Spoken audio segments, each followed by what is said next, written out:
संतों की महिमा के बारे में पूज्य स्वामी राम सुखदास जी कहते हैं, शास्त्रों में संतों की बहुत महिमा मिलती है। स्वयं श्री भगवान ने भी अपने भक्तों की महिमा गाई है। संत या भक्त किसी वेशभूषा का नाम नहीं है, अपितु भीतर के भाव का नाम है। इस प्रकार का भाव रखने वाले ब्राह्मण, क्षत्रिय, वैश्य, शूद्र, अंत्यज, माता बहन कोई भी हो सकते हैं। संत कहते ही हमारी दृष्टि साधु आश्रम पर जाती है, क्योंकि साधु आश्रम में बड़े बड़े तत्वज्ञ, संत, महापुरुष एवं ज्ञानी हुए हैं, भगवत प्रेमी हुए हैं। परंतु गृहस्थों में भी कम नहीं हुए हैं। बहनों में भी मीराबाई आदि बड़ी बड़ी संत हुई हैं, जिनके स्मरण मात्र से अंतःकरण शुद्ध हो जाता है। गृहस्थों में भी बड़े बड़े और विचित्र भक्त हुए हैं।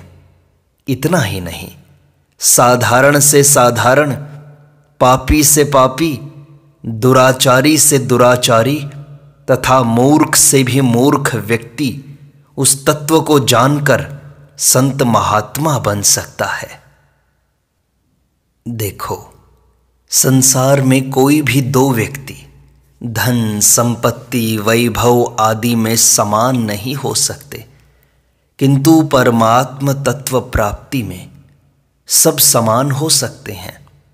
जो तत्व वशिष्ठ, नारद एवं सनकादि को प्राप्त हुआ है, वही आज भी प्राप्त होता है, क्योंकि वह सत्य तत्व एक है। वहाँ पहुँचने पर सब एक हो जाते हैं। हाँ, साधन में फर्क हो सकता है। जितने भी साधन भेद होते हैं, वे सब न पहुँचने वाले व्यक्तियों के लिए होते हैं। पहुँचे हुए महात्माओं की वास्तविक स्थिति में फर्क नहीं होता। साधनाओं की भिन्नता के कारण मार्गों की भिन्नता वहाँ भी रहती है, किंतु लक्ष्य तक पहुँचने पर सब एक ही तत्व को प्राप्त हो जाते हैं। गीता में दो निष्ठाएं बताई हैं, ज्ञान योग और कर्म योग। ज्ञान योगेन सांख्यानाम, कर्म योगेन योगिनाम। श्रीमद् भागवत में मनुष्य के कल्याण के लिए योगास्त्रयो मया प्रोक्ता नृणाम श्रेयो विधिस्तया। ज्ञान योग, भक्ति योग और कर्म योग, ये तीन योग बताए हैं। ऐसे ही द्वैत, अद्वैत, विशिष्टाद्वैत, शुद्धाद्वैत, अद्वैताद्वैत आदि अनेक अवान्तर मार्ग शास्त्रों में बतलाए हैं। ये अनेक भेद साधन की दृष्टि से हैं, पर साध्य तत्व की प्राप्ति होने पर ये भेद नहीं रहते। जो साध्य तत्व तक पहुँच जाए और मार्गों की दृष्टि से भी ठीक ठीक विवेचन कर दें, ऐसे संत बहुत कम मिलते हैं। अब हैं या नहीं यह पता नहीं, भगवान ही जाने। खोज करने और ढूंढने पर भी ऐसे महात्मा बहुत कम देखने में आए हैं, जो वास्तव में पहुँचे हुए हैं और किसी संप्रदाय अथवा मत का कोई आग्रह भी नहीं रखते। सब कुछ जाने हुए, समझे हुए, सुलझे हुए महात्मा संत बहुत ही कम देखने में आए हैं। हम इतिहास, भागवत आदि ग्रंथों को देखते हैं तो उनमें संतों, राजर्षियों, बड़े बड़े त्यागियों, तपस्वियों तथा प्रेमियों का वर्णन मिलता है। उनमें भी ठीक ठीक तत्व तक पहुँचने वाले बहुत कम ही मिलते हैं। फिर आजकल की तो बात ही क्या है। लोग भजन, ध्यान आदि को फालतू समझने लगे हैं। जो वास्तव में मनुष्य जीवन की सफलता है, उस तत्व प्राप्ति को समझते नहीं। इतना ही नहीं, समझना चाहते भी नहीं, इसकी उपेक्षा करते हैं। वे कहते हैं काम और भोग के सिवाय कुछ है ही नहीं, खाना, कमाना और भोगना, बस इतना ही सब कुछ है। उनके मत में और कुछ है ही नहीं, वे इसी में उलझे रहते हैं। अब उनसे क्या कहा जाए? सज्जनों, वे तो पशुओं से भी नीचे हैं। सज्जनों, थोड़ा ध्यान दें। संतों को पहचानने में वे ही समर्थ हैं जो सच्चे हृदय से इस अध्यात्म मार्ग पर चलते हैं। केवल अंधी दौड़ में नहीं दौड़ते, अपितु विवेक पूर्वक खूब गहरे उतरकर इन पारमार्थिक विषयों को अच्छी प्रकार समझते भी हैं। इससे भी आगे समझी हुई बातों को आचरण में लाते हैं। वे संतों को कुछ कुछ समझ पाते हैं।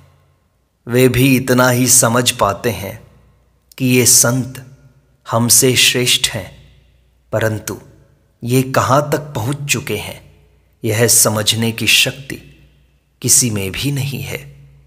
इस बात को या तो वे स्वयं समझते हैं या उनसे भी बढ़कर समझते हैं उनके भगवान। जैसे सूर्य प्रकाशित होता है तो दिन निकल आता है, ऐसे ही संतों का संग करने से हृदय में प्रकाश होता है। मनुष्य को दिखने लगता है कि मुझ में कहाँ कहाँ कमी है और इसे कैसे दूर किया जाए, उसके उपाय सूझने लगते हैं। संतों के संसर्ग मात्र से ही, बिना कहे सुने, बिना पूछे भी स्वतः ही अंतःकरण में विलक्षण भाव पैदा होते हैं। एक प्रकार का विलक्षण प्रकाश मिलता है। संत भगवान का हृदय है। जिस प्रकार बूढ़े माँ बाप अपनी छिपी हुई पूंजी अपनी विशेष कृपा पात्र संतान को ही बताते हैं, उसे दे देते हैं, उसी प्रकार भगवान अपने प्यारे संत जो कि उनका हृदय धन है, उनके सामने खोलकर रख देते हैं। जिन पर विशेष कृपा होती है, जैसे संतों के धन भगवान है, ऐसे ही भगवान के धन संत हैं।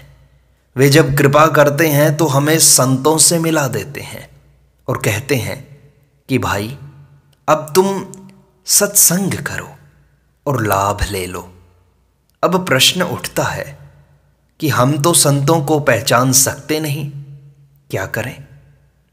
तो आप भगवान से सच्चे हृदय से प्रार्थना करें कि हे नाथ, हमें आपके जो प्यारे भक्त हैं, संत महापुरुष हैं, उनके दर्शन कराइए।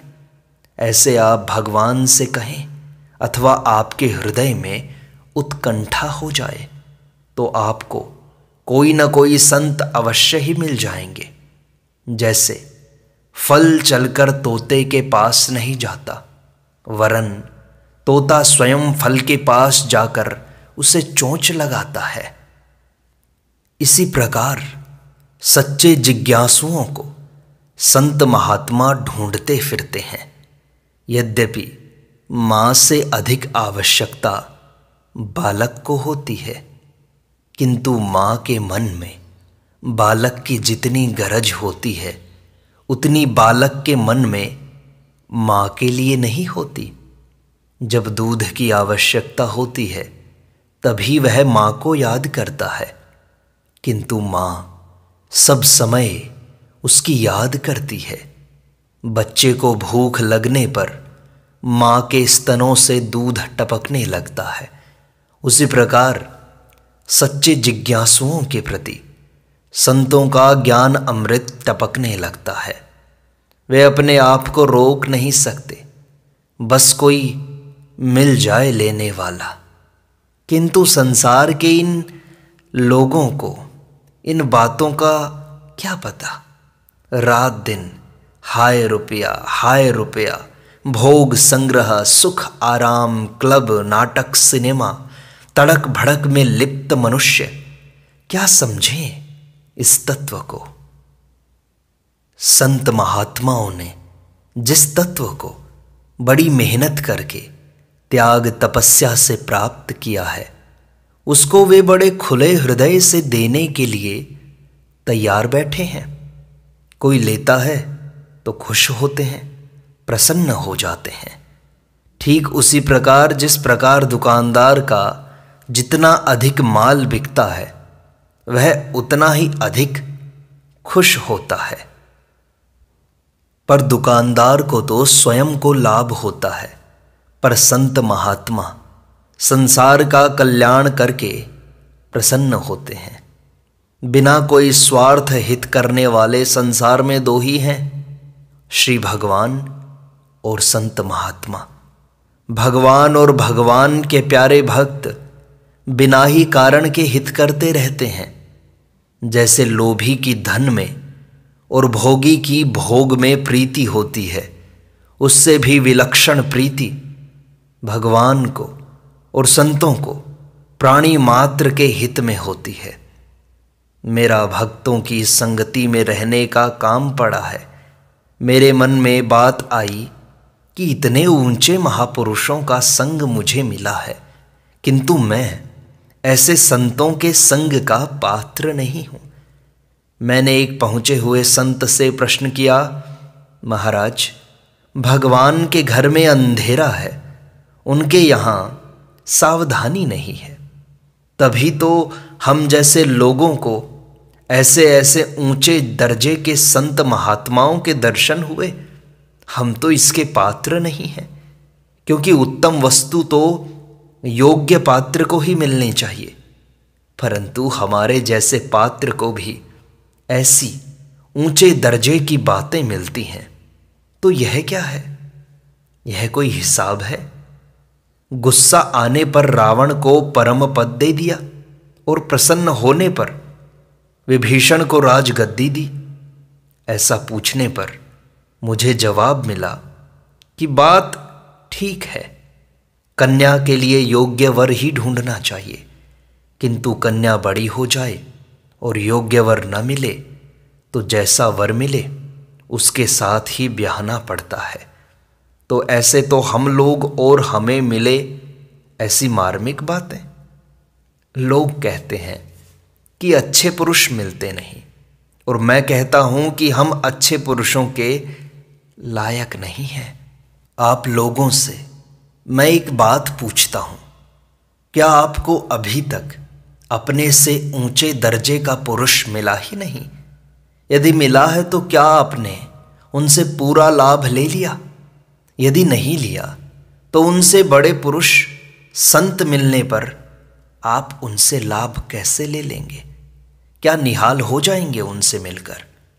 अभी जो मिलते हैं उनसे पूरा लाभ ले लो, इस कक्षा में तो उत्तीर्ण हो जाओ, उसके बाद भगवान अपने आप अगली कक्षा में भेज देंगे।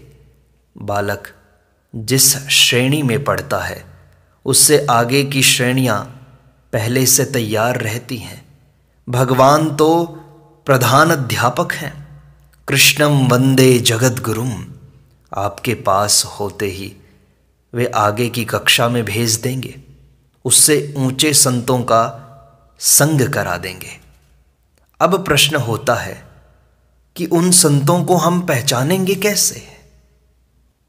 संत महात्मा और उनको पहचानने वाले बहुत ही दुर्लभ हैं।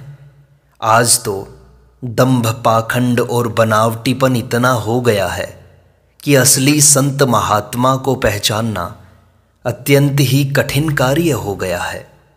पर सच्चे जिज्ञासु को पता लगता है। भगवत कृपा उन पर होती है, तभी उनको पहचाना जा सकता है। अब उनकी पहचान क्या हो? भाई, हम उनकी पहचान नहीं करते, हम तो अपनी पहचान कर सकते हैं। हमने एक कहानी सुनी है।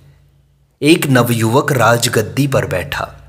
5-7 वर्ष राज्य करने के बाद उसने अपने राज्य के बड़े बड़े बूढ़ों को इकट्ठा करके पूछा, आप लोग बताएं कि राज्य हमारा ठीक रहा या हमारे पिताजी का ठीक था, अथवा हमारे दादाजी का ठीक था? किसका राज्य ठीक रहा? आपने हमारी तीनों पीढ़ियों का राज्य देखा है। बेचारे सब चुप रहे। एक बहुत बूढ़ा आदमी खड़ा होकर कहने लगा कि महाराज, हम आपकी प्रजा हैं। आप उम्र में छोटे हैं तो क्या हुआ, आप हमारे मालिक हैं। अब हम आपके बारे में निर्णय कैसे करें कि आप में कौन योग्य है और कौन अयोग्य है, कौन बढ़िया है और कौन घटिया है। यह हमारी क्षमता नहीं है। मेरी बात पूछें तो मैं अपनी बात तो कह सकता हूं, पर आपकी परीक्षा नहीं कर सकता। राजा ने कहा, अच्छा, अपनी बात बताओ तो। वह कहने लगा, जब आपके दादाजी का राज्य था, उस समय मैं जवान था, मैं पढ़ा लिखा था, शरीर में बल भी अच्छा था। मैं एक लाठी पास में रखता था। उस समय यदि 5-10 आदमी एक साथ भी सामना करने के लिए आ जाते तो मैं हार नहीं खाता, बल्कि उन सबको मार दूं, ऐसा मेरा विश्वास था। एक दिन मैं किसी गांव से जा रहा था। रास्ते चलते मेरे कान में किसी स्त्री के रोने की आवाज़ आई, तो मैंने सोचा चलकर देखें क्या बात है। मैं आवाज़ की दिशा में गया तो देखा कि एक सुंदर युवती अकेली जंगल में बैठी रो रही है। उसने बहुत कीमती गहने कपड़े पहन रखे थे। मैं अचानक उसके पास पहुंचा तो वह डर गई और एकदम चुप हो गई। मैंने बड़े प्यार से कहा कि बहन, घबराओ मत, बताओ कि तुम क्यों रो रही हो। मेरा ऐसा कहने पर वह आश्वस्त हुई और बोली, मैं पीहर से ससुराल जा रही थी। साथ में 2-4 बैलगाड़ियाँ और ऊँट थे। रास्ते में डाकू मिल गए तो उनसे मुठभेड़ हो गई। मेरे संबंधी और डाकू आपस में लड़ने लगे। मुझे डर लगा तो भागकर जंगल चली आई और यहाँ आकर बैठ गई। अब उनका क्या हाल हुआ यह तो भगवान जाने, किंतु मैं किधर जाऊं यह भी मुझे रास्ता मालूम नहीं। मेरा जन्म गांव तो दूर रह गया, लेकिन ससुराल गांव पास ही है, ऐसा अंदाजा मुझे है, लेकिन मैं जानती नहीं क्या करूं। यह सोचकर रोना आ रहा है। इस तरह कहकर उसने मुझे अपने ससुराल का पता बताया। मैं उस गांव को जानता था, इसलिए मैंने उससे कहा, बहन तुम चलो, डरने की कोई बात नहीं है, मैं तुम्हारे साथ हूँ। पूछने पर उसने अपने श्वसुर का नाम कागज पर लिखकर बताया। मैं उसके श्वसुर को जानता था, इसलिए उसे उसके ससुराल ले गया। रात हो चुकी थी। सब लोग तरह तरह की चिंता कर रहे थे। वे लोग बहुत दुखी थे, क्योंकि बहू के शरीर पर गहने आदि बहुत थे। बहू को सही सलामत पहुंची देखकर सबके मन में प्रसन्नता छा गई। उस स्त्री ने अपने घर वालों से कहा, इन सज्जन को मैं पिता कहूँ या भाई कहूँ। इन्होंने मुझे बड़े प्यार से धीरज दिलाया और यहाँ तक पहुँचाया। उसके श्वसुर मुझे इनाम देने के लिए 500-700 रुपये लाए और लेने का आग्रह करने लगे। मैंने अपना कर्तव्य समझकर यह काम किया था कि कोई दुखी है तो उसका दुख दूर हो जाए, इसलिए मैंने रुपये नहीं लिए। मैंने मन में सोचा कि अपने कर्तव्य पालन की बिक्री नहीं करूँगा। मेरे मन में रुपये न लेने से बड़ा संतोष रहा। मैं वापस चला आया। यह बात तो आपके दादाजी के समय की थी। इसके बाद आपके पिताजी का राज्य आया। उनके राज्यकाल के 5-7 वर्ष बीतने पर एक बार मेरे व्यापार में बड़ा घाटा लगा। धन की तंगी हुई तो मेरे मन में बात आने लगी कि उस समय इतना अच्छा अवसर मिला था। 10-15 हजार का तो गहना ही था। अकेली स्त्री थी, एक थप्पड़ मारता तो सारा गहना जेवर मिल जाता। आज यह दुख भोगना नहीं पड़ता। उस समय बड़ी भूल हो गई, अब पछताने से क्या हो। जब वे इनाम देने लगे तब भी नहीं लिया। बड़ाई का भूखा आज तंगी भोगता है। इस प्रकार के भाव मन में आए थे। महाराज, आप तो अवस्था में मेरे पोते के समान हैं। आपके सामने कहने में लज्जा आती है।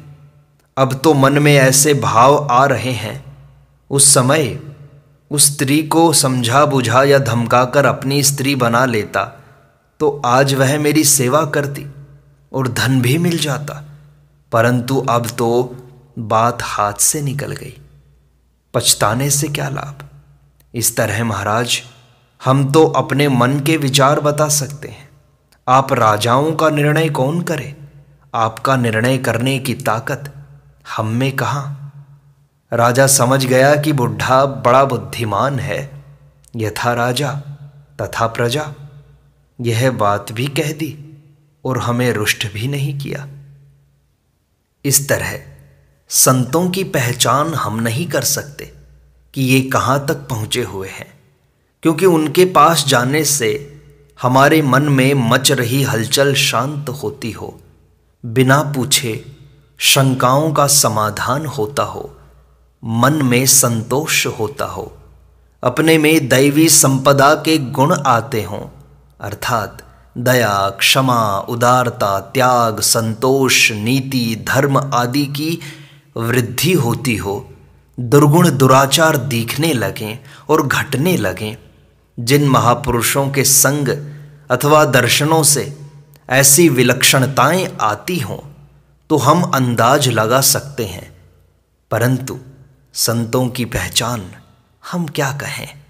हमको क्या पता कि वे कैसे हैं। इसके अलावा हम गरीब हों अथवा धनी हों, जिनके मन में हमारी कोई गरज नहीं दिखती, हम धनी हों तो कुछ ज़्यादा आदर करें और गरीब हैं तो निरादर करें। हमसे वे कुछ स्वार्थ सिद्ध करना चाहें, ऐसा हमें कभी लगता ही नहीं। कभी भी हम उनसे ज्ञान योग, भक्ति योग, कर्म योग आदि की बातें पूछते हैं तो वे उनसे भी आगे की बात बता देते हैं। हमारी दृष्टि में सगुण निर्गुण, साकार निराकार के तत्व को जानने वाला उनसे बढ़कर कोई दिखाई नहीं देता। ऐसे महापुरुषों का संग मिल जाए तो अपना दिल खोल कर रखने से बड़ा लाभ होता है। सरल स्वभाव न मन कुटिलाई, रामचरितमानस में कहा है। ऐसे संतों के पास सरल हृदय से जाएं, अपनी विद्वत्ता प्रख्यापित करने के लिए, चतुर कहलाने के लिए प्रश्न न करें, अपने हृदय की गुत्थियां सुलझाने के लिए, अपनी उलझन मिटाने के लिए सरलता से प्रश्न करें तो विशेष लाभ ले सकेंगे। साधन के विषय में जानने के लिए प्रश्न करें कि क्या साधन करें, यहाँ तक तो पहुँच गए, इसके बाद हमें क्या करना चाहिए। इस प्रकार जानकर आगे बढ़ा जाए तो बहुत लाभ की बात है। संत महात्माओं को हमारी विशेष गरज रहती है।